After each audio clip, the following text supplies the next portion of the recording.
wa Jamhuri ya Muungano wa Tanzania, Rais wa Jamhuri ya Muungano wa Tanzania Samia Suluhu Hassan, kubali sadaka yake hii, na iwe hifadhi kwake yeye, kutokana na shari ulizoziumba, kutokana na shari zinazotokana na majini. Ya Rabbi muhifadhi.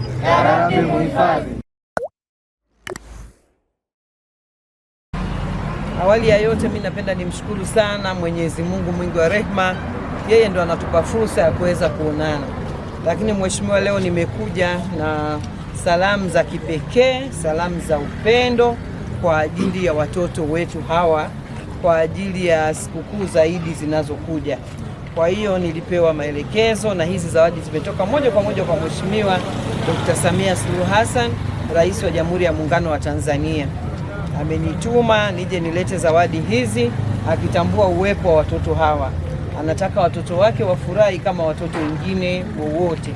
Kwa hiyo tumekuja kukabidhi, kuna zawadi za mbuzi kama wanavyoonekana hapo, lakini tuna mafuta ya kula, tumeleta sabuni, tumeleta sukari, tumeleta mchele, lakini watoto hawa watashushiwa soda na maji, ili mradi basi sikukuu yao ya Idi iweze kwenda vizuri.